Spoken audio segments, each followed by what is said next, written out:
Ô, Cristiano, deixa eu fazer uma pergunta que já, volta e meia, a gente sempre vê em debates, né, de mesa redonda, esportiva, tal, onde que é sempre colocada essa frase que o esporte de alto rendimento não é uma coisa saudável.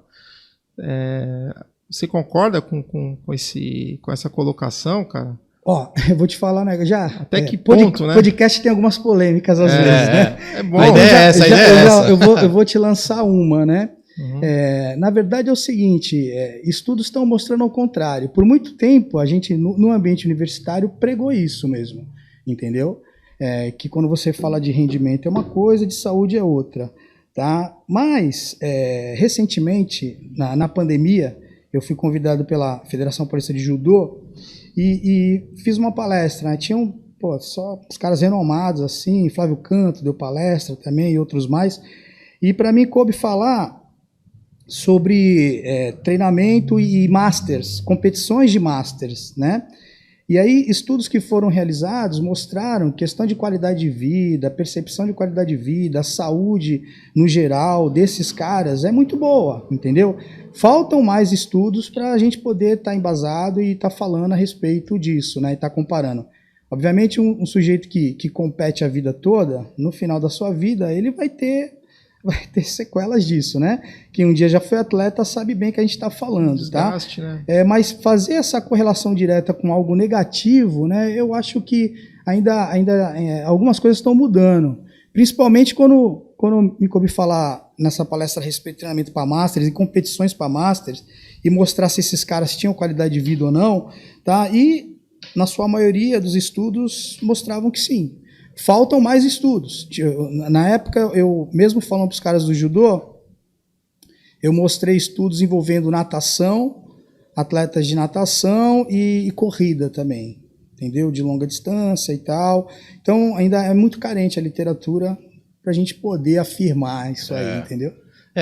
Teve agora referente até esses problemas que o esporte causa ou que pode dificultar no esporte. Teve o caso da jogadora do Santos, né, que a gente estava conversando, que ela foi diagnosticada com epilepsia, né? Ela já tinha epilepsia, né? Eu vi a reportagem, eu não a conheço, né? Eu vi a reportagem, estava em casa, vi a reportagem, e ela falou a respeito da epilepsia, né? Porque a epilepsia também gera um certo preconceito, a pessoa não conhece sobre, né? Gera um certo preconceito ali, enfim, por toda a história da epilepsia, que é muito longa, né? E ela foi e falou a respeito, hoje com mais tranquilidade, que ela tem epilepsia, que ela compete, que ela passou por um excelente médico que diagnosticou, deu tratamento, né? Prescreveu a medicação correta, e a gente sabe, a literatura nos passa que pelo menos 80%, né, dos casos são controlados através das DAIs, né, das drogas antiepiléticas, entendeu? E a gente sabe que o exercício físico não é um fator desencadeante, né? Então, isso a gente tem que explorar mais e passar. Foi muito legal essa Mas por que não poderia? O que causa a epilepsia, no caso? Eu sei, mas o que causa a epilepsia? O que poderia dificultar uma pessoa com epilepsia de fazer um esporte? Não, na verdade, assim, na literatura não tem. A gente sempre tem que ter por base a literatura, né? Evidências científicas. A literatura ela não tem dados que mostrem que o exercício físico seja um fator desencadeante, né? O que a literatura nos passa é o seguinte, que o sujeito, quando está fazendo exercício físico, ele tem um poder de concentração maior naquilo que ele está fazendo. Teoricamente, isso seria um fator inibidor. Se postula isso, né? Fora a parte fisiológica gerada pelo próprio exercício físico, liberação de determinados hormônios, entendeu? Então, essa seria a primeira hipótese, que o exercício físico não seria um fator desencadeante. Cara, que foda. Mas é muito...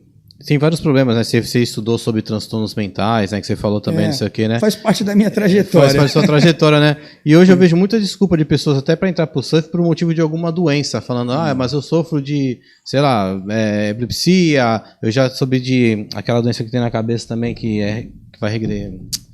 Esclerose? Esclerose múltipla, entendeu? E eu conheço pessoas que faz a própria esclerose múltipla, né? Isso não é um inibidor para ninguém, né?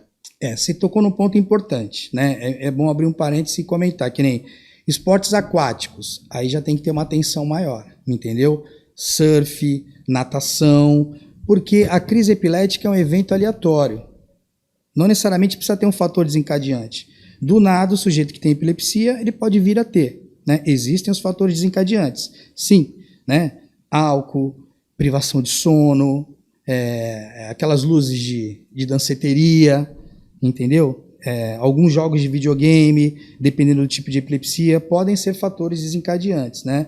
E aí alguns esportes tem que tomar cuidado, como algumas profissões também, o sujeito que tem epilepsia. Né? Mas o cara passar de repente por um estresse, um nervosismo, discutir e tal, pode ser um fator desencadeante, sim, né? Porque tem uma correlação direta com alguns hormônios que aumentam, que vão mediar essa questão do estresse, né? Como cortisol e outros mais. Aí pode gerar crise, entendeu? Assim, a epilepsia, não existe um tipo só de epilepsia, né? Sim. A gente teria que fazer uns 10 podcasts aí para falar sobre, né? Então existem tipos de epilepsia e também grau de severidade de epilepsia. Na família eu tenho uma irmã que tem e ela nunca tirou carta de habilitação. Meu pai nunca deixou dirigir. Com medo de. Porque por na época do auge assim, da crise, ela tinha crise pedalando em bicicleta e tal, né? Então era perigoso causar até algum acidente. Alguns médicos estabelecem um tempo que o paciente ele fica, eles chamam de seizure free, isento de crises, entendeu? Então, eles estabelecem um tempo que eu não sei te falar qual que é hoje, porque isso está sempre mudando, forças-tarefas se unem e vão traçando diretrizes, né? Mas, às vezes, estabelece e permite que o sujeito tire a carta, entendeu? Alguns médicos não, recomendam, dependendo do grau de severidade. A gente sempre tem que levar em conta o tipo de epilepsia, o grau de severidade, entendeu? Frequência de crises, né? Legal.